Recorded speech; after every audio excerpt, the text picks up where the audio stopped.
किसी भी बड़े केओस से पहले का नज़ारा कैसा होता है ये दिखा हमें इस एपिसोड में। रेनेरा की प्रॉब्लम्स खत्म होने का नाम ही नहीं ले रही। ग्रीन्स की साइड से 3 राजा आ रहे हैं 3 अलग जगह से, और किंग्स लैंडिंग में ग्रीन्स का एयर हेलेना के अंदर है और ऑर्मंड हाई टावर दूर से अपना असर दिखा रहा है किंग्स लैंडिंग पर। एपिसोड का नाम था अनबेंट अनब्रोकन। अब ये बड़ा ही इंटरेस्टिंग नाम है, पर इसके साथ साथ ये वर्ड्स हैं वेस्टेरोस के सबसे इंटरेस्टिंग हाउस, हाउस मार्टेल के, जहां उनके वर्ड्स के आगे अनबाउंड भी आता है और हाउस मार्टेल रूल करता है डॉन को।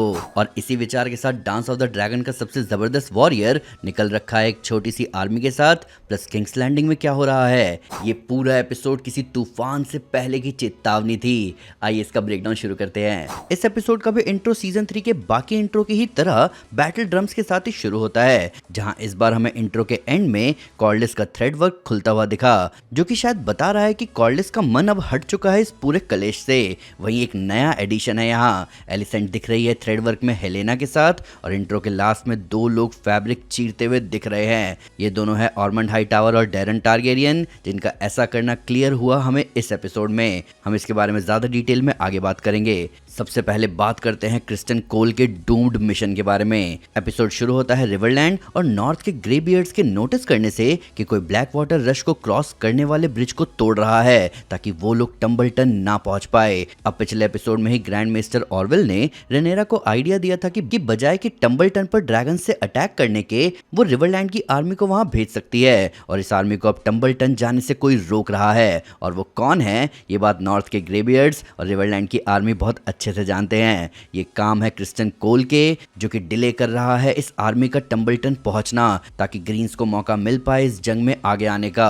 अब इस पूरे एपिसोड क्रिस्टन कोल यही कर रहा है। वो रिवरलैंड की आर्मी के कुछ लोगों पर छुपकर हमला कर रहा है, वो ब्रिज तोड़ रहा है, पर ये गेम रिवरलैंड की आर्मी समझ चुकी है और वो पलटकर यही खेल खेल रहे हैं कोल के साथ। जहां उन लोगों ने भी आगे स्टोनी सेप्ट का ब्रिज तोड़ दिया, उन्होंने कोल के रास्ते में कांटे बिछा दिए, गांव जला दिए और कैटल तक नहीं छोड़े, ताकि कोल और उसकी छोटी सी आर्मी फंसकर रह जाए। अब कोल के साथ मार्च करने वाला ग्वेन हाई टावर समझ चुका है कि वो लोग फंस चुके हैं, और उनका प्लान ना ही सिर्फ फेल हुआ है बल्कि वो बैकफायर कर चुका है। पर किंग मेकर कोल को इस बात से फर्क नहीं पड़ता, वो रेडी है भिड़ने के लिए, चाहे उसके आगे जो आ जाए। वो एपिसोड में आगे ग्वेन से बोलता भी है कि वो रेल्म का ग्रेटेस्ट वॉरियर है और उसे पता है कि वो और उसकी छोटी सी आर्मी डूम्ड है, पर वो ग्रेटनेस के साथ ही अपना डूम चुन रहा है, अनबेंट, जिसे कोई झुका नहीं सका।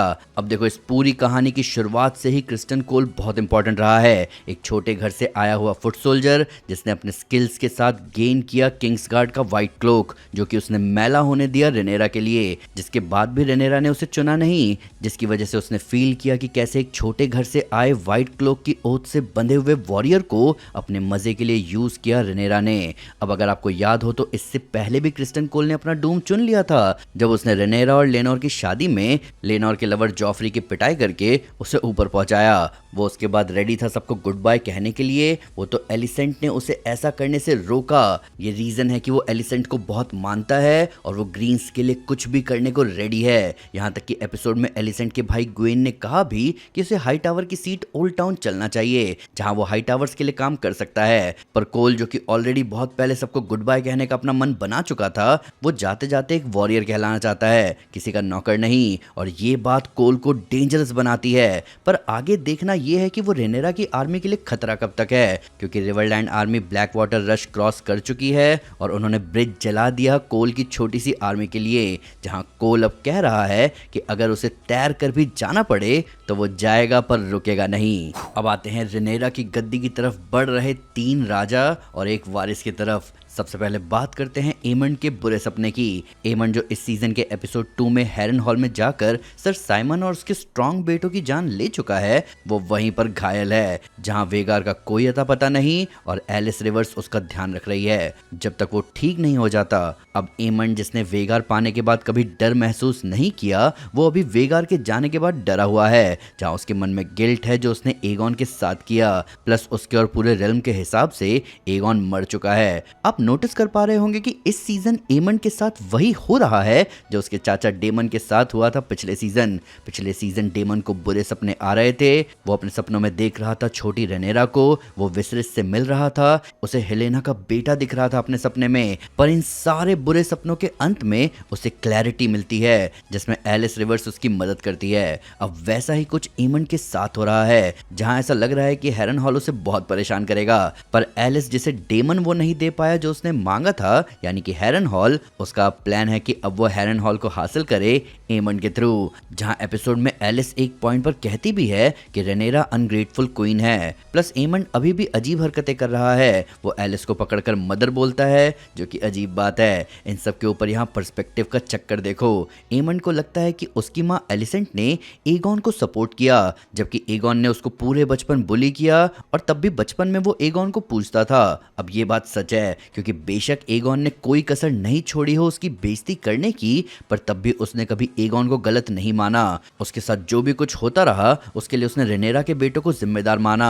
जहां वेगार को क्लेम करने के बाद उसने एगॉन को कुछ भी समझना छोड़ ही दिया था, पर अब उसके सारे इमोशंस वापस आ रहे हैं जब वो कमजोर है और वेगारलेस है। पर एमंड का भाई एगॉन अपने बचपन को अलग तरीके से ही याद करता है। अब बात करते हैं एगॉन की उम्मीद की। अब जहां एमंड को हेरन हॉल उसकी सच्चाई दिखा रहा है, वहीं एगॉन को भी अपनी सच्चाई दिखाई दे रही है। पर जहां एमंड ने एलिस से कहा कि उसकी माँ एगॉन को बढ़ावा देती थी, वहीं यहाँ एगॉन लैरिस से कह रहा है कि उसकी माँ एमंड को ज्यादा मानती थी। अब सच्चाई ये है कि एलिसेंट ना एमंड को प्यार करती थी ना एगॉन को। वो विसरिस से भी प्यार नहीं करती थी, वो बस अपनी ड्यूटी निभा रही थी। जहां उसके अंदर बस एक ही इमोशन था, वो थी नफरत रेनेरा को लेकर, और इसी नफरत में वो अपने बच्चों का भला कम और रेनेरा का बुरा ज्यादा सोचती थी, जिसकी वजह से आज एगॉन और एमंड इस भ्रम में हैं कि उनकी माँ उनसे नहीं दूसरे बेटे से ज्यादा प्यार करती है, और इसी वजह से पूरा डांस ऑफ द ड्रैगन हो रहा है। हालांकि यहीं लैरिस ने आईना दिखा दिया एगॉन को। उसने एगॉन को बता दिया कि बिना होश में रूक्स रेस्ट पर अपना ड्रैगन ले जाना एगॉन की गलती थी। उसके पास मौका था चमकने का, पर उसने सब मिट्टी में मिला दिया। बस हाँ में हाँ मिलाने वाले दोस्तों के साथ घूमा, खाया पिया और कुछ नहीं किया। वो एक खराब इंसान है। अब मुझे नहीं पता कि कितने लोग ये बात जानते हैं कि नहीं, पर अपनी सच्चाई सबसे ब्रूटल तरीके से सुनना किसी भी इंसान के लिए सबसे बड़ा डेवलपमेंट पॉइंट होता है। मैंने आपको पिछले एपिसोड के ब्रेकडाउन में बताया था कि ये रूक्स रेस्ट एगॉन को मौका दे रहा है जमीनी सच्चाई समझने का, ये देखने का कि रेल्म को क्या चाहिए, और ये सीजन उसे ये चीज सामने से दे रहा है, जिसकी वजह से वो मान चुका है लैरिस के साथ शिप पकड़कर ब्रावोस जाने के लिए। अब यहीं आता है एक ट्विस्ट। लैरिस और एगॉन के पास आया है टाइलैंड लैनिस्टर। हमने आखिरी बार टाइलैंड को देखा था बैटल ऑफ गलेट में, जहां शार्को लोहार कॉर्लिस का पीछा करते हुए टाइलैंड को अपनी शिप से नीचे फेंक देती है, और कहीं ना कहीं हमें लगा था कि टाइलैंड लैनिस्टर मारा गया। हमें इतना तो क्लियर है कि उसका भाई जेसन लैनिस्टर मर चुका है, जिसके शेर और उसके सर को हमने इस सीजन के पहले एपिसोड में देखा था। पर जेसन अभी जिंदा है और वो अपने साथ कुछ लोगों को लेकर भी आया है, और वो अब आर्ग्यू कर रहा है लैरिस के साथ कि उसे नहीं जाना ब्रावोस, बल्कि वो कह रहा है कि उन्हें जाना चाहिए लैनिस्टर्स की सीट कास्टरली रॉक। हालांकि वो लोग कहीं भी जाए, एगॉन अपना बदला ले चुका है उस बंदे से जिसने पिछले एपिसोड उसे नीचा दिखाया था। तो अब एगॉन और उसकी गैंग को रूक्स रेस्ट से निकलना ही होगा। अब आते हैं डैरन के डेयर पर। डैरन को अब राजा कहकर ऑर्मंड हाईटावर अपना गेम खेल रहा है। हमने पिछले एपिसोड में देखा था जब ऑर्मंड को पता चला कि एमंड की कोई खोज खबर नहीं है, तब उसने डैरन को कहा कि अब वो है राजा और उसके नाम पर उन्हें अटैक करना होगा, और ऑर्मंड का अटैक शुरू भी हो चुका है। ऑर्मंड बहुत ही सोचे समझे अटैक कर रहा है रेनेरा पर। हमें पता है कि अभी के लिए तो किंग्स लैंडिंग के स्मॉल फोक्स रेनेरा के साथ हैं, पर हमने पिछले एपिसोड में देखा कि रेनेरा के लिए किसी ने कुछ बुरा लिखा, जिसकी वजह से उसने गोल्ड क्लोक को भेजा वैसा लिखने वालों से निपटने के लिए, और ऑर्मंड ने इसके लिए गोल्ड क्लोक पर अटैक करवा दिया ताकि धीरे धीरे किंग्स लैंडिंग में केओस आना शुरू हो। गोल्ड क्लोक यानी सिटी वॉच के लोगों को वैसे भी सैलरी नहीं मिल रही, पर तब भी डेमन उनमें जोश जगाता है ये कहकर कि वो उन्हें दुगने पैसे दिलवाएगा। जिसके साथ साथ डेमन का वफादार लूथर लार्जेंट गोल्ड क्लोक्स का कमांडर है, जिसके रहते गोल्ड क्लोक्स कभी उसे धोखा नहीं दे सकते, पर अब वो भी मारा गया, वो भी कई सारे सिटी वॉच के लोगों के साथ। ये सीधे सीधे न्योता है शहर में अशांति का। ऐसे में सिटी वॉच के लोग कैसे रेनेरा के लिए शांति बनाएंगे जब उनके लोग मर रहे हैं, वो भी बिना सैलरी के। अब ऐसा करके ऑर्मंड रेनेरा को उलझा रहा है ताकि रेनेरा किंग्स लैंडिंग में उलझी रहे और तब तक ग्रीन्स के बाकी साथी भी वहां पहुंच जाए। जाए, जिनमें से बरैथियन आ रहे हैं डैरॉन के नाम पर। डैरॉन जो सीख रहा है ऑर्मंड से, वो उसे गेम में हराता भी है, जहां ऑर्मंड दिखाता है कि वो डैरॉन से भी ज्यादा बच्चा है। हालांकि तब भी ये मानना पड़ेगा कि ऑर्मंड ने डैरॉन के नाम पर रेनेरा को परेशान कर ही दिया। प्लस वो बंदा जो किंग्स लैंडिंग में ऑर्मंड के लिए काम कर रहा है, ये वही सोल्जर है जो इसी सीजन के एपिसोड 2 में सुन रहा था एलिसेंट और हेलेना को, जब वो कहती हैं कि डेमन और रेनेरा जब अपने ड्रैगन पर आए तो उन पर कोई हमला नहीं करना, और यही ग्रीन्स की तरफ से अब पूरे किंग्स लैंडिंग में केओस लाने की तैयारी कर रहा है। हेलेना का बेटा, जैसा पिछले एपिसोड में हिंट किया गया, हेलेना प्रेग्नेंट है, जहां एलिसेंट नहीं चाहती कि वो बच्चा इस दुनिया में आए, क्योंकि रेनेरा कभी एगॉन के एयर को नहीं छोड़ेगी। अब इस एपिसोड में हेलेना और एलिसेंट भागने की कोशिश भी करते हैं, जहां हेलेना एक पॉइंट पर कहती है कि उसे मून को देखना है, जिसके लिए एलिसेंट कहती है कि विंडो काफी होगा इसके लिए। अब मैं कुछ स्पॉइल नहीं करना चाहूंगा आपके लिए, पर एलिसेंट के इस विंडो वाले डायलॉग को सुनकर एक एक बुक रीडर के रोंगटे खड़े हो गए। इसका मतलब आपको आगे के एपिसोड में पता चल जाएगा। इसके साथ साथ एलिसेंट और हेलेना ने एक सीक्रेट रास्ता ढूंढ लिया है अपने रूम से, जो आगे जाकर बंद है। अब हमें पता है कि पूरे रेड कीप में कई सारे सीक्रेट रास्ते हैं। सीक्रेट रास्तों को यूज करके रेनेरा सीजन 1 के एपिसोड 4 में रेड कीप से निकलकर किंग्स लैंडिंग गई थी। आगे सीजन 1 के एपिसोड 6 में वो इसी सीक्रेट रास्ते से सर हार्विन और उसके पिता के बीच की बात सुनने जाती है। सीक्रेट रास्ते हेल्प करते हैं ब्लड एंड चीज को रेड कीप में आने और एगॉन के बेटे जेहरिस को ऊपर पहुंचाने में, और अभी यही सीक्रेट रास्ता डिस्कवर किया हेलेना ने। इन्हीं रास्तों से गेम ऑफ थ्रोन्स में वेरिस टिरियन को आजाद करवाता है। ये सीक्रेट रास्ते एगॉन द कॉन्करर के छोटे बेटे मेगॉर टारगेरियन ने बनवाए थे, ताकि अगर कभी रेड कीप पर अटैक हो तो वो तुरंत इन रास्तों से निकल सके। यहाँ कई सारे टनल्स हैं, जिनमें से कुछ में जाल भी बिछाए हुए हैं। इन्हीं में से एक टनल में अभी एलिसेंट और हेलेना फंसे हुए हैं। अब बात करते हैं ऑर्मंड के हिस्ट्री लेसन की। ऑर्मंड हाईटावर फिलहाल विलन ऑफ द सीजन बनकर सामने आ रहा है, जहां टम्बलटन जैसे छोटे मार्केट टाउन पर पकड़ बनाकर वो रेनेरा को परेशान कर रहा है। वहीं इस एपिसोड में ऑर्मंड डैरॉन को हिस्ट्री लेसन देता है एक ऐसे किंगडम के बारे में जिसने घुटने नहीं टेके टारगेरियंस और उनके ड्रैगन्स के आगे। यहाँ ऑर्मंड बात कर रहा है डॉन की। Don dance of the dragon के दौरान भी टारगेरियंस की रियासत का हिस्सा नहीं था। डॉन में किंग नहीं होते, यहाँ प्रिंस और प्रिंसेस होते हैं, जिसकी प्रिंसेस मीरिया मार्टेल एगॉन्स कन्क्वेस्ट के दौरान जब एगॉन द कॉन्करर की बहन रेनिस से मिली तो उसने रेनिस को वापस भेज दिया, ये बताते हुए कि उसके हाउस के वर्ड्स क्या हैं, अनबाउड, अनबेंट, अनब्रोकन, ना झुके, ना झुकाए गए, ना तोड़े गए। और हाउस मार्टेल अकेला हाउस है जिसने एगॉन्स कन्क्वेस्ट में एक ड्रैगन को खत्म भी किया।